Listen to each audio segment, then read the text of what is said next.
नमस्कार। मेरा नाम दीपक कुमार, आपके मेरे channel Deepak Kumar YouTube channel पर ऑल पर बहुत बहुत स्वागत है। प्लीज़ चैनल को लाइक शेयर एंड सब्सक्राइब करें और सभी लोगों तक सत्य पहुंचाएं। सभी तक सत्य पहुंचाएंगे तो ज़्यादा लोग जुड़ेंगे और उनके साथ इंसाफ होगा। अभी हम लोग इस तरह से बांट दिए गए हैं कि हम एक दूसरे की बातें ही नहीं सुनते हैं, तो हमको थोड़ा सा एकजुट होना पड़ेगा। आज हम एक पैसे के मुद्दे पर चर्चा करने जा रहे हैं। आपने अपनी जेब में रखे हुए नोटों को हमेशा देखा है, उन पर गवर्नर का एक वचन लिखा होता है कि मैं धारक को इतने रुपए अदा करने का वचन देता हूँ। तो ये जो नोट है इसमें ये वचन दे रहा है कि मैं धारक को इतने रुपए अदा करने का वचन देता हूँ। तो अगर ये रुपया नोट नहीं है, इस पर वचन दिया हुआ है, तो रुपया है क्या, ये एक सवाल है। अब मैं इसके पीछे अब एक से एक दूसरी एक थ्योरी है वो आपको थोड़ा सा डिस्कस करता हूँ। पहले के ज़माने में, थ्योरी नहीं ये सच भी है, पहले के ज़माने में हमारे पुरखों के पास बहुत सारा सोना चांदी जेवर वगैरह थे, मोहरे थी, चांदी के सिक्के थे। तब उस ज़माने में इन्होंने सेठ लोग हो गए, महाजन लोग हो गए और बैंकों के पास वो सब कुछ जमा कर दिया। तो उनको इन लोगों ने हुंडियाँ पर्चियाँ इशू करी थी। हाँ, वो हुंडियाँ और पर्चियाँ वक्त के साथ साथ बदल के क्या हो गई, ये नोट हो गई। नोट जो आपकी जेब में रखा है उसी पर गवर्नर का वचन है। और ये जो सोने चांदी जेवर मोहरे थी, ये सब कुछ लेकर वो लोग भाग गए और हमारे हाथ में सिर्फ कागज रह गए। वही नोट गवर्नर के बयान वचन खंड को लेकर हमारे बीच में चलता रहा। और आप देखिए, इसका एक और रूप आप समझिए कि उस कागज़ के अंदर जो नोट है जो नोट है उसके अंदर जो रुपया है वो कैसे है। मान लीजिए कि आप एक किसान हैं और आप अपनी फसल तैयार करके लेके आए हैं बेचने के लिए आड़ती के पास। आपने अपनी फसल वहाँ जमा कर दी और आपको आड़ती ने एक छोटी सी पर्ची आपका नाम वगैरह लिख के साइन करके दे दी कि जाके अपने पैसे वहाँ से ले लीजिए। अब आप यहाँ देखते हैं कि आपकी अगर 100 एकड़ खेती है तो आपकी 100 एकड़ की फसल आपने आड़ती के यहाँ रख दी और आपने उस छोटी सी पर्ची पे अपनी 100 एकड़ की फसल की कीमत लिख के मिल गई। तब आप यहाँ पे इस बात को कनेक्ट करके देखिए कि एक छोटी सी पर्ची पे आपकी 100 एकड़ खेती की फसल की कीमत लिखी हुई है। तो पर्ची कितनी पावरफुल है।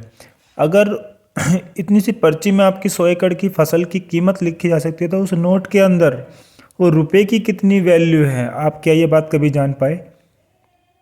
आपको ये बात अवश्य जाननी चाहिए थी।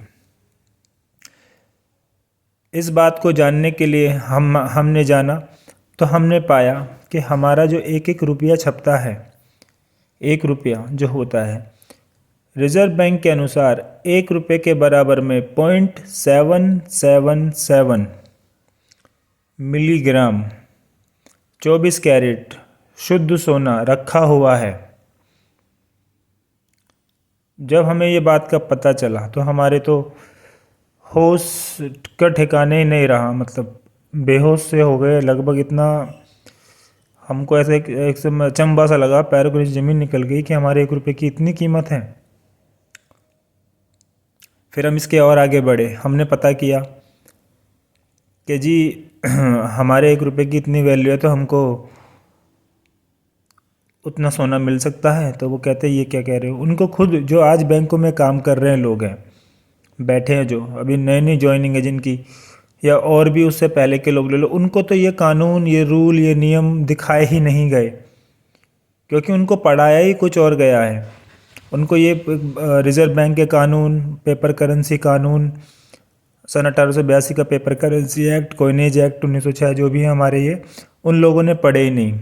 उन लोगों को पता भी नहीं है कि वो किस चीज़ का बैंक खोले बैठे हैं और लोग जिस पैसे को पैसा मान रहे हैं वो पैसा एक्चुअल में कितनी वैल्यू है उसकी। जब हमने इसके अंदर जाके और पता किया तो हमें पता चला कि हमारी जो करेंसी हमारे देश में चल रही है उसके पीछे सोना रखा जाता है। सभी को मालूम है गोल्ड स्टैंडर्ड होता है, जितना सोना रखा गया रिजर्व बैंक के पास जितना सोना है उतना ही नोट छप सकता है। तो हमने पता किया कि जी रिजर्व बैंक के पास कितना सोना है, तो रिजर्व बैंक बताता है कि हमारे पास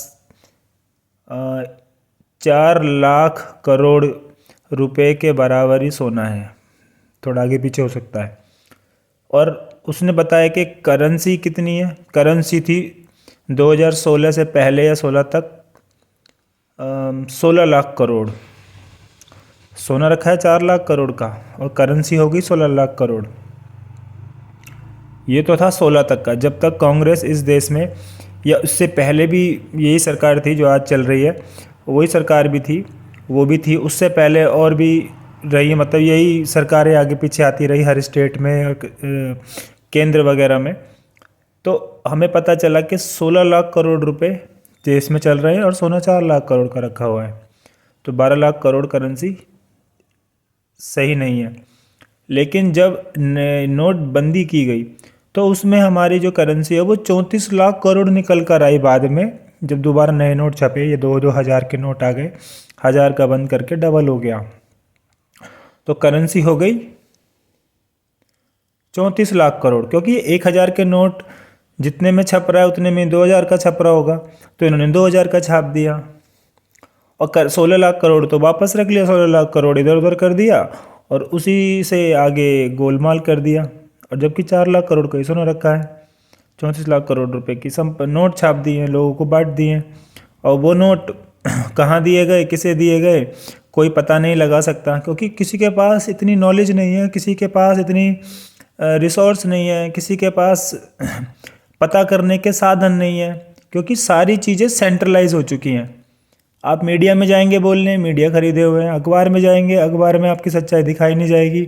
अखबार इतने सारे बना दिए हैं, हजारों अखबार हैं, किसी एक अखबार में सच छाप देते हैं, बाकियों में झूठ रहता है। इसी तरह से आपका जो ये व्हाट्सएप है, यूट्यूब है, फेसबुक है, इंस्टाग्राम है, जिनको भी आप मानते हैं कि इससे एक खबर पूरे देश में चल सकती है, तो वो उसको भी कवर करते हैं, उसको भी वो पकड़ के रखे हुए हैं। जो खबर फैलनी है वो फैलेगी और जो खबर नहीं फैलनी है वो नहीं फैलेगी। तो आप ये बात सब जानते हैं, तो हम लोग आपस में सच कैसे शेयर कर पाएंगे, ये भी एक बड़ी विडम्बना की बात है। और हम लोग पैदल, एक आदमी या 1 लाख आदमी भी अगर पैदल निकल के चलें, कितना चलेंगे, कहाँ तक पहुँचेंगे, कितने लोगों को कैसे बताएंगे और समझाएंगे। उनके दिमाग पे तो उन्होंने काबू करा हुआ है।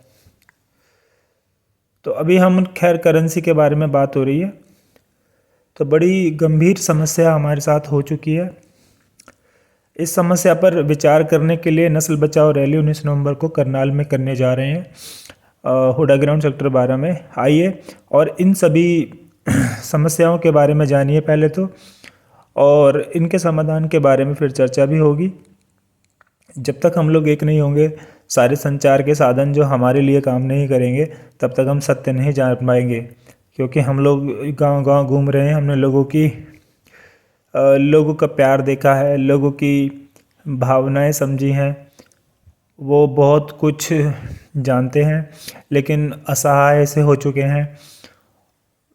लेकिन हम जब सब मिलकर उनको सच बताएं और मिलकर उन्हें अपने साथ लेकर चलेंगे, तो हम इस सत्य के संघर्ष में जीत पाएंगे। तो आप सभी लोगों का आह्वान करते हैं, जनता सरकार मोर्चा की नस्ल बचाओ रैली में आप आइए। उसमें हमारे मुद्दे हैं, कर्ज मुक्त भारत अभियान की शुरुआत वहाँ पर होगी, और जल जंगल जमीन जानवर पर निर्णय लेने का अधिकार गाँव के लोगों का होगा। शिक्षा, स्वास्थ्य, न्याय, राजनीति और खेती के अंदर से पूंजीवाद को समाप्त करना होगा, कृषि को जहर मुक्त करना होगा। इस तरह के 16 मेन मुद्दे हैं। उसके अंदर और भी मुद्दे उसके अंदर हैं जो आपको वहाँ पता चल पाएंगे। और ये यूट्यूब चैनल हैं जो आप देख सकते हैं। इन यूट्यूब चैनल को अगर आप देखेंगे, सुनेंगे, तो आपको लगभग बहुत सारी ऐसी ऐसी सच्चाइयाँ पता चलेंगी जो आपको पता नहीं है।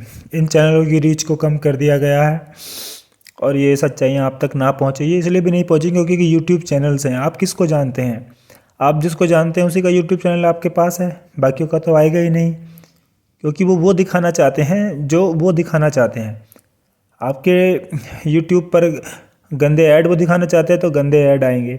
अपना कोई प्रचार करना चाहते हैं तो वो आपको मिलेगा, वो आपकी फ़ोन की रिंगटोन के अंदर तक आ जाएगा। वो जो दिखाना चाहते हैं, कहने का मतलब ये है कि जो वो चाहते हैं वही होगा।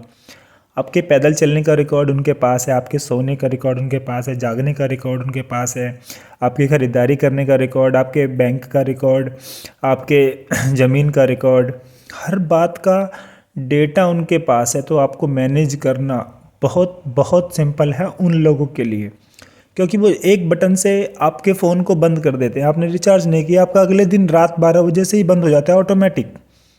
लेकिन आपकी समस्या का समाधान 20-20 सालों तक नहीं होता। कोर्ट में चले जाइए। आपके बच्चों को नौकरी नहीं है, हमें भी नौकरी नहीं, किसी को भी नौकरी नहीं है, मतलब बेरोजगार लोग, कि सबको जहर खिलाया जा रहा है, दवा, डॉक्टर उनके साथ अत्याचार कर रहे हैं। कैंसर के मरीजों का इलाज करते हैं झूठा झूठा, जब तक सारे पैसे उनके ऐंठ लेते हैं और उसकी कोई जिम्मेदारी नहीं। आदमी मर गया, भाई ले जाओ अपना आदमी, नकली नकली सुइयाँ लगा देते हैं। और आप देख रहे हो कितना पिछले 2-3 साल में यही हुआ है। ये हमारे ऊपर काबू है। तो आप रेडिएशन तो आप समझ ही रहे हैं, पहले ही कितने पक्षी कम हो चुके हैं और अभी तो 5G के लगा दिया है, 4+1 समथिंग चीज़ जो बोलते हैं हम लोग। तो इससे जितना जितना रेडिएशन हो रहा है बहुत से लोगों को वो भी नहीं पता है। तो ये सब कौन कर रहा है? आपके 4G फ़ोन कहाँ गए? ख़त्म। 3G फ़ोन कहाँ गए? ख़त्म। यानी कि आपका नुकसान अल्टीमेटली। आप अपने सोसाइटी के काउंट कर लीजिए कितने फ़ोन थे, कौन कौन से फ़ोन थे, सारे फ़ोन ख़त्म। सिर्फ एक इससे 2G 3G के हट जाने से। तो आप लोग समझिए, रैली में पहुंचिए 19 नवंबर को करनाल रैली में। बहुत सारे मुद्दों पर हम चर्चा करने जा रहे हैं। नमस्कार।